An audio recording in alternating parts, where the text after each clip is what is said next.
If you are joining us at any time other than, what date is it today? Help me out here. No, 21st. 21st of September, no, July 2021 is the really hot day. So apologies for the sheeny glow. Obviously, Chris looks like he's just walked out of an ice bath because you're impervious to heat, aren't you? How would you even would I even mention that? Because I always do, because I just look like a sweaty mess and you don't. That's why I'm mentioning that. No one cares though, do they? I care. Yeah. I care. Come for the information. Right, so this week we're talking about fitness, tech and gadgets. It's something people ask us about a lot. What is useful, the difference between wearable technology. So specifically wearable technology today. I have an Apple Watch. Other brands are available. Yeah. Chris wears a Garmin. Yeah. There are Suntos. There are Fitbits. So what are the benefits of each specific piece of kit? Maybe if you're a runner, cyclist, or you're looking for weight loss, or you want something that looks nice, because that's important too. We're going to be talking about wearable tech. But before we get started, it's our chance to do a little roundup. It went so well last week. It did go so well last week. And actually, well, last week was a bit different, wasn't it? Last week we went a bit deep. Last week we bared our souls a little bit on racism, and thank you for those of you who got in touch. We had some really nice messages actually, just to say people had really appreciated what we'd said, the way we'd said it, that it made sense to a lot of people, the way we talked about it, that was quite relatable.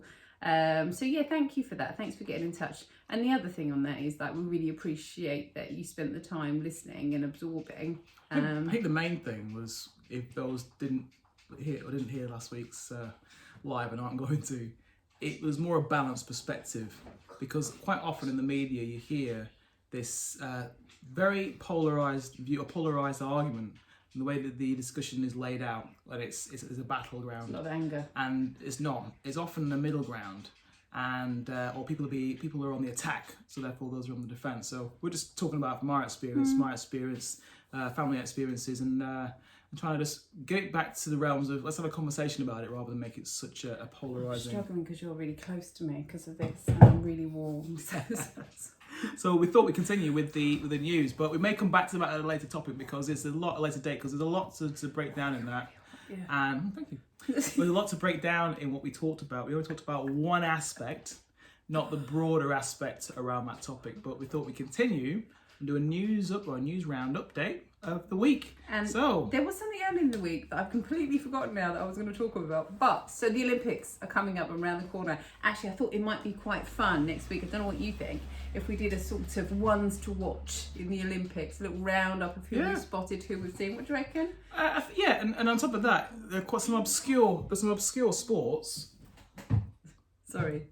There's some obscure sports which you would never normally want to watch, and we may advise you to check some out, and just maybe if your kids want to look at some different sports, because on our side plug, athletics camp for the weekend, I was explaining Have we mentioned that ever before? No, in athletics, there are so many different events because they're they've been created around different body types and body shapes. Do you know, I didn't know this. It's a really good factoid that athletics was originally, all the different events were, hi Helen Jane, all the different events were created so that everyone had a thing that they could do. It was like all different body types, body shapes and all the rest of it. And skills. So that's why you might find your child have an interest in archery, or shooting, or maybe equestrian, and it may be put off by athletics, or vice versa. So we encourage you to... So sorry, was the Olympics created to have lots of different events, or was athletics created to have lots of different events? Athletics. Olympics has more events. So archery isn't athletics, is it? No.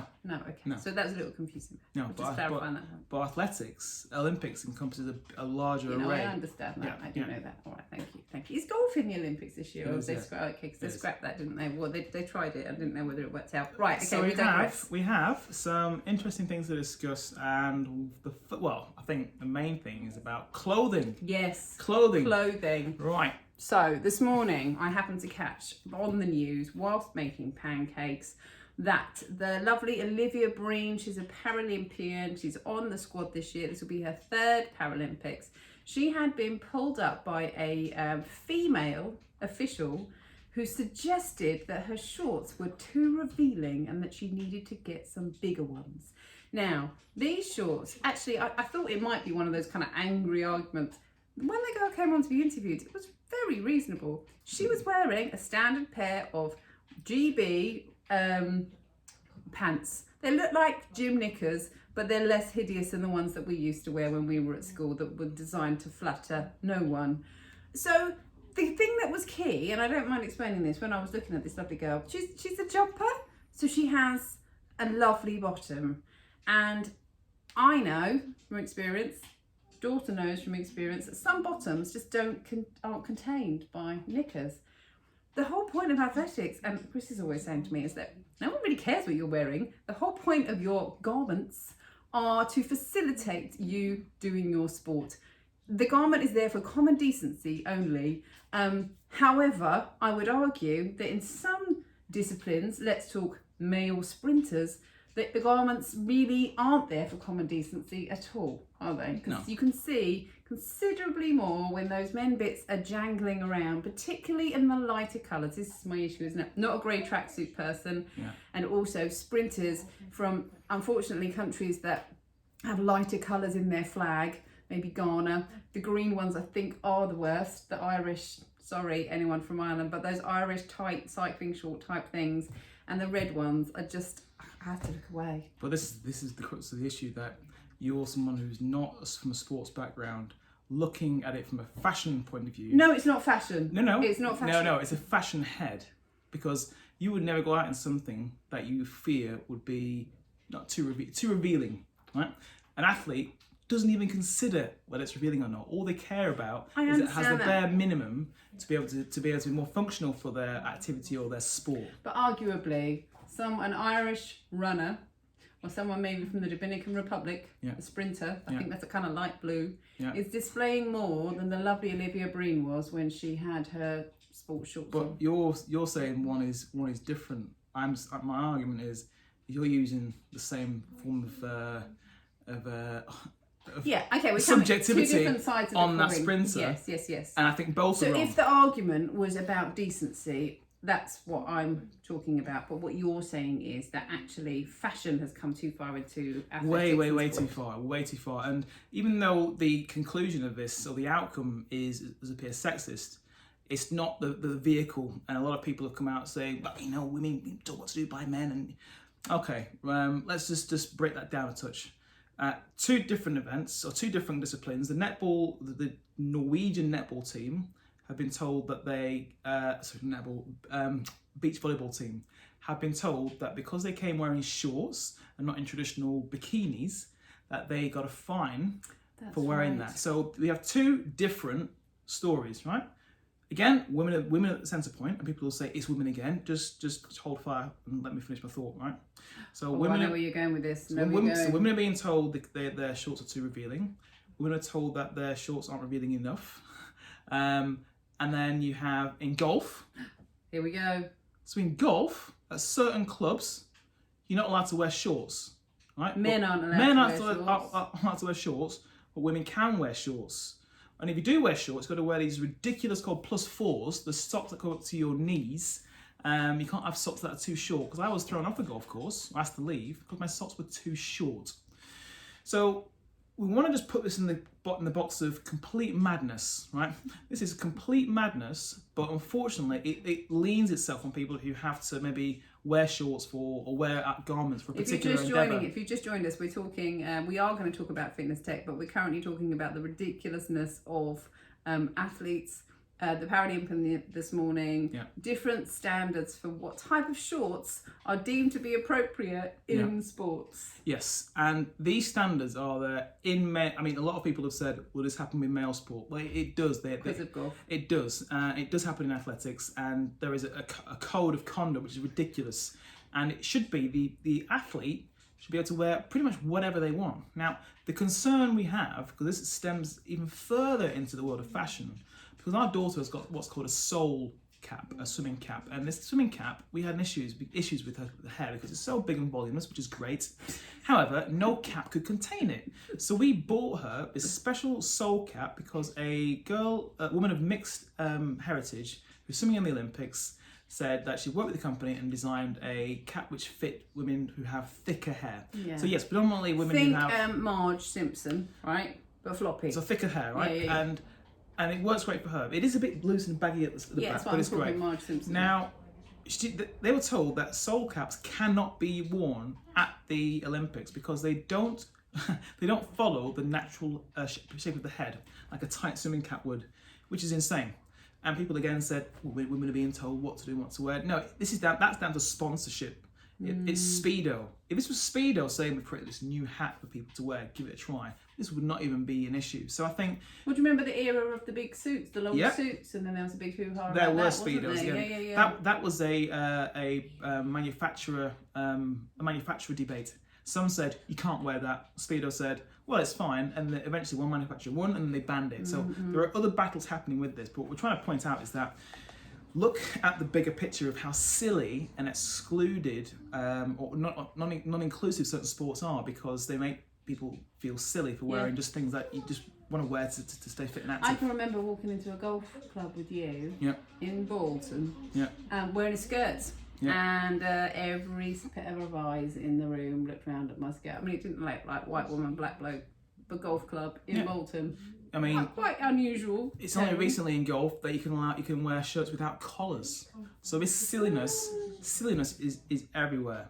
This is just one form of it. It does unfortunately go down the route of concerning women more than it does men, but don't be fooled by it is just about sexism. But it's good to call it out, isn't it? It is. To call it out. My issue with calling it sexism at the start is that it won't solve the situation at all, because solving the situation is educating people if it's sexism. Actually, they didn't go down the sexism route this morning when I heard the debate. Who are you going to educate about that? It's not. It's deeper. It's cultural issues about athletes wear whatever they damn well want to be functional. You stay out of that realm. And I've got one more issue about this, is that after the last Olympics, I was seeing... Rant. Yeah, I am actually. I need to move on to watches. I was seeing an increasing number of people, maybe it's just the Twitter sphere, which is the wild, wild west of just ridiculousness, people commenting, mainly women, about how small the garments that female athletes are wearing. And I, for one, who's been around athletics for a long time now, actually quite like the fact that men and women down at the track, they wear whatever is functional. They don't care about the size of it. And you're getting used to seeing other people wearing functional gear. Now, one of our friends said, oh, I'd hate my daughter or myself having to wear such small clothing during PE. And I said, well, in athletics, that's just what you wear. And everyone is cool with that. And no one body shames. No one calls anybody out on whether or not their shorts too big or too small, or shape sizes and body fat percentages. No one actually cares, because at the soul of it, it's about performance and training and output. And once we get to down the realm of fashion and how shorts look, and it's just the opposite of what sport is about. And that's what makes sport not inclusive for a lot of people, because people would love to be able to get involved in a sport and not worry about how you look. The last thing you think about, is my top the right colour? Is it the right size? Am I going to offend someone? Am I going to get a fine? She's just jumped into a long jump here, and her bottom is going to come out of her shorts, because it's just what she's just jumped. It's just ridiculous. I know. So anyway, there we go. Rant's over. Let's move on to wearable technology. So lots of people ask us, what are the best things to wear? Particularly if, let's say, most common examples would be for runners, and then also for people who've maybe put on a few extra pounds, trying to just manage that calories in, calories out balance. So, sorry, it's hot, it's holidays, we have Smalls with us. I wear an Apple Watch. Chris bought it for, it's I think it's like third generation. Chris bought it for me a couple of years ago. I really like it. It gives me a little kind of calories target, sort of movement target. It picks up your heart rate. It's good for monitoring my heart rate. I have a thing where my heart rate can get quite low at night, so I quite appreciate that it picks up on that. It also measures the amount of, you can set the targets, but I can measure, I've done my 30 minutes of heart raising activity today. If I'm looking towards a particular movement goal, then I can set that, and it will just remind me during the day. And it's particularly useful for if there are periods of time in your life, like now, for example, where I'm no longer doing the walk up and down to school twice a day, or you're going on holiday and you're not doing those levels of activity during the day. It's a good little reminder. Or let's say you had put on a few pounds and you knew you needed to, you just wanted to do something about it. I could probably set my movement count to, sort of at the moment it's set at 650 calories a day. I could just set it about 50 higher and then that would sort me out. So it's I find it really useful. The downside of it is that when you set your kind of notifications, it can ping at you a lot during the day. So it does a lot of other things other than just the checking for heart rate and all the rest of it. I like it. Moving on then, what other things are there? You like that, or you like what it does? As in, you like the Apple Watch, or you like what it does? Well, the downside of the Apple Watch is it's not very pretty, and I've never got round to getting another strap for it, if I'm honest. So my concern with you have to modern charge it quite a lot. Yeah, modern tech is it's another burden to have to charge something and remember charges and. You do get in the habit though. It's just one more thing that I think it would annoy me to have to do. So whereas I've got a Garmin, it's quite a big one. So this is the other issue. The bigger the watch, the better the battery. This will last me without needing to charge it at least 10 days. If I don't use it for activity, probably 2 to 3 weeks. Whereas that's every couple of days. I couldn't cope with that. So consider battery life. Cope with it. No, I wouldn't have that at all. I just go back to a regular fitness watch and then wear it separately. But what I would consider is when you're looking to buy one, is look at the battery life, whether or not you want to wear it as a cosmetic watch as well, yeah. Whether you want it to look nice, because now there are so many watches that actually look really nice. So Sunto do some really nice ones. In fact, Garmin do as well. Garmin do some really nice ones. Yeah. So a client of mine bought one with a nice sort of bronze I was edge around the looking at side. them for nice straps. Kathy wanted to. So you've got different companies, but just look at the lifetime of the battery and how quick it is to charge. This charges within half an hour. It's at full from zero. So that's pretty good. So Garmin do smaller ones that are more like a kind of wristband, or and so do Fitbit. So they're the smaller kind of bands that look a bit more like you're out of the Matrix, or Passengers, or one of those kind of like movies. But I have had some that they don't do as much, but they're really good for just general tracking of your activity levels without too many frills. I've had a few complaints from clients that said that it doesn't necessarily pick up their heart rate that accurately, whereas I've always found the heart rate monitor on this Apple Watch was far better than my Garmin or my Fitbit that I had. So what Karen means by that, if you don't want to wear, let's say you've come in this from completely zero base. Now on inside of the watches, you can see that green bit flashing. That is a wrist-based sensor, and that picks up your heart. I've got one there. It picks up your heart rate. Now these aren't as accurate as what's called a chest strap, which goes around you and attaches around the back like a bra strap. They're not as accurate. So if you do want accuracy, you need to get a watch which has both that and a chest strap. And that's what the Garmin does, isn't it? And this does either. I don't know whether the Apple Watch does actually. No, they don't yet. Doesn't. No, they don't yet. So when I got this, I got a strap to go with that. Some watches don't have that as well, so Fitbit don't have that yet. I'm not sure whether others will. It makes no sense as to why they wouldn't. Maybe there's some patent issues going on. So if you were training for an event, so let's say you were a serious marathon runner or runner and you really wanted to be looking at your times, your heart rate, because what Chris tends to do from a layman's point of view, when he's doing programs for runners, is he'll look at their heart rate and he'll say, right, okay, you need to run in this zone for this length of time, that zone for that length of time. So we're talking about heart rate zones. So that's a bit more specific, isn't it? So you would also want someone's heart rate data so that you could analyse how hard they were working. Yeah, I would never want to get the data from an Apple Watch, let's put it that way, if you're looking at a more serious runner or athlete. So what we're looking at now is different levels of, I guess, use, and then what watches fit into that category. So if you're looking at someone who, as Karen mentioned earlier, wants to just track their general movements, how active or less active or not active they are, you want a basic step counter, and you'll find most of them do some extras. So they may do a gym or cardio workout where you press cardio function on the watch and it'll track your heart rate and give you total calories burned. What this does, it gives you a pattern of movement. It's not accurate, so don't get too bogged down with, oh, my heart rate was here this week and it was there next week. They're not accurate, they're not designed to be accurate. You can't create an accurate watch with a wrist-based monitor. Next step up is general gym fitness. So if you're into just doing multi-sports, the Apple Watch is great because you can select different functions.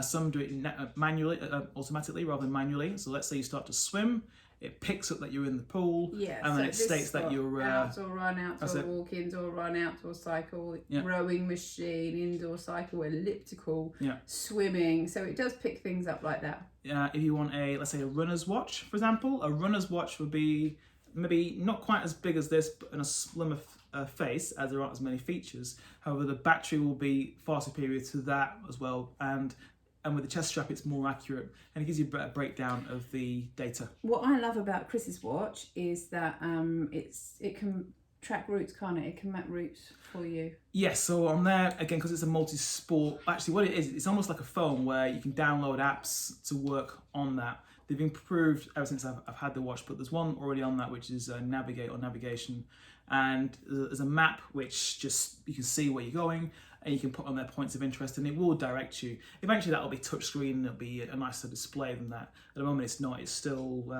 dot matrix, I guess. So what Garmin is that? What kind of model is that? That's a good question. Fenix 5X Sport. Okay, that's quite a good one, isn't it? The newer one, the main difference between that and the new one is the battery life is slightly better, and then there's a feature where it can charge via the sun on that. Yeah, that's the only thing I would upgrade that to. Other than that, I've thrown that around. I've done different runs. It gets banged and clattered. But that's the gymnastics one. It has sapphire stone face, so if it gets banged, it's fine. I've replaced the strap already, so it looks fairly new. But then you're getting into more specialist watches, which have more data and more features on that. So, for example, I've got golf courses on there as well, just swimming, triathlons, and that kind of stuff. So it all depends where you're looking at and what you want to. What about the Sunto? Yeah. What do they do? Do they still exist? Sunto are one of the best watches you can get. Sunto and Garmin are right up there if you do serious sports. Again, if you're looking at something that will give you a multi-sport function, or if you're doing a lot of running and cycling, they do offer a much better. It's actually the app and the data that you can download from them. Only thing to bear in mind is if you are going to get involved in cycling with any of these watches, you might need to buy accompanying sort of attachments that go on your bike. You can also buy a foot sensor which goes in your shoe to give you more data to the watch as well. So there are different things you can add on to make the wearables much more effective. However, it just depends on how much you want to go down that route. I mean, I have no desire. What I like about this is it's one watch. It's like Frodo, isn't it? One watch. It's one watch. It's one watch that does everything, and I haven't got to worry about changing straps or whatever. Every now and again I put on my belt, but after a while it's absolutely whenever fine. You can find your belt. But and then once you have a chest strap. But what I would definitely think about is this is things to consider is if you have, let's say, Karen's watch and it's not quite as robust as this one. Let's buy a new strap. Yeah, the issue is that getting damaged versus this getting damaged. If this got damaged, it would be possibly the screen or cosmetic. If that gets damaged, it's most likely terminal. Yeah, true. So there's some things to consider about how robust they are. I don't think they're very robust. This is overkill. Most people don't need that watch, but because I'm fit and active, I thought. But this has lasted me 2.5 years now. Yeah, but I wouldn't say you throw yourself around as much as you used to, do you? No. Do you know what happens when you go out to work? I don't know. Throw myself around.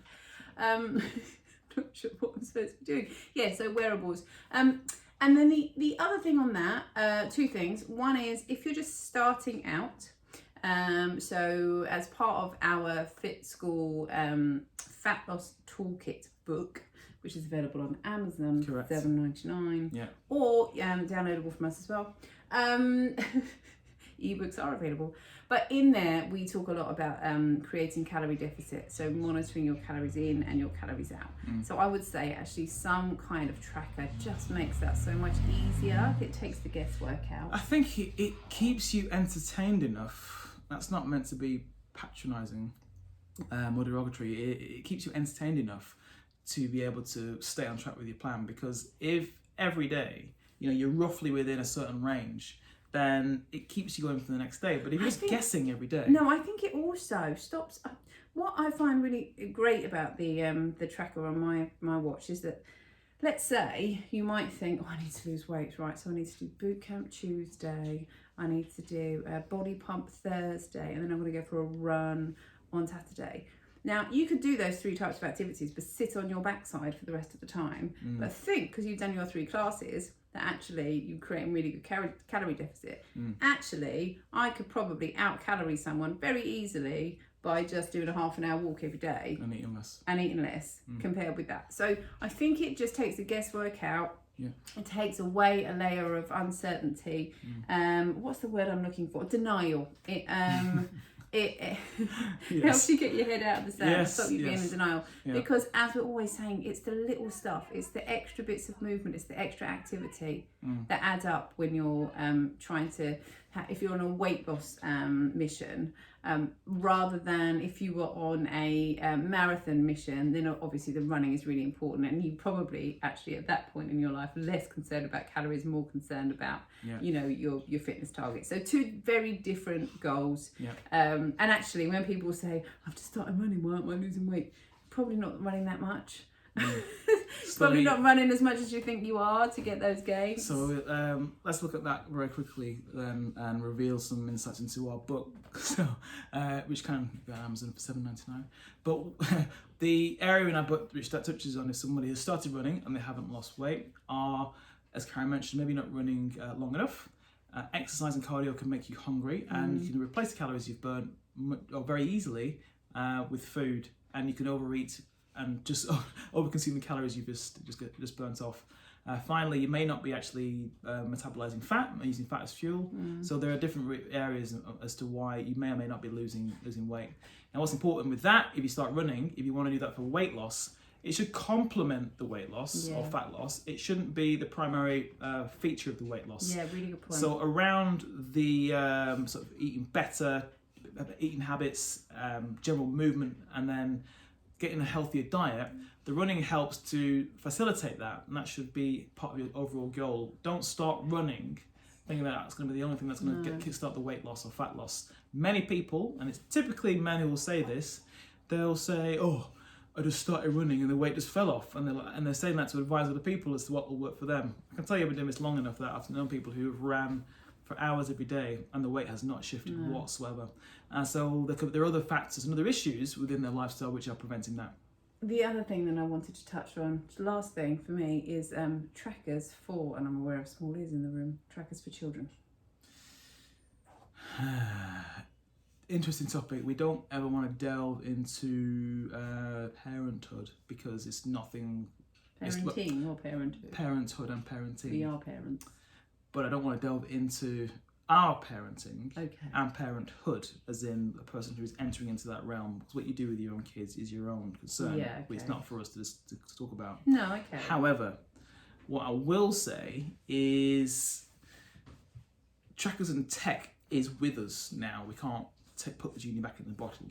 There are companies who do offer really good, so Garmin do on a kids version, but my concern, it'll say good, is then they have games and incentives to stay active and keep fit. My concern with this is we're making it a prescription for children rather than just going out and being active. So a prescription being, oh, I've got to earn my points by being active, or oh, I've just earned this amount of credit for doing, this amount of cardiovascular exercise. And I don't like that for kids. That eventually wears off.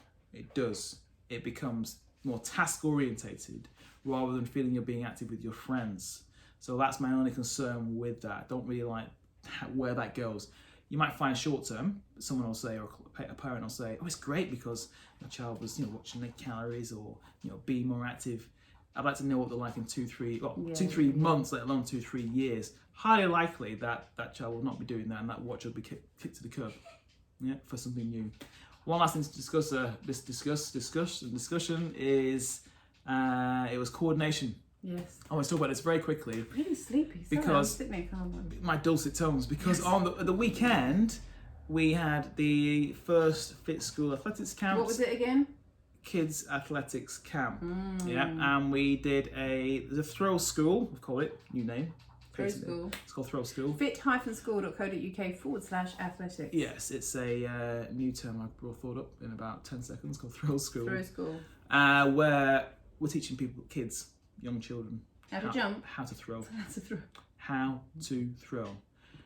If your child can't throw and they're 10, you need to get that seen to. because that will stay with them for the rest of their life. You're setting in patterns which will be difficult to unlearn, and we all know, maybe you are this adult who has never been able to throw, never learned how to throw, and struggled with coordination. And because you're an adult now and you can just do what you want and no one challenges you on that, you can escape the need to want to do that, but kids don't. They'll be exposed through activities in the playground or being not selected for different sports at whatever level.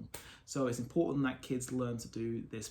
My main issue isn't that it's in getting involved in sport, it's coordination. So if you can't coordinate your body in certain ways, and I won't bore you with it right now, but throwing is one key thing to do this. Overarm throw and an underarm throw, I see a general pattern with their coordination from head to toe, not just throwing a ball.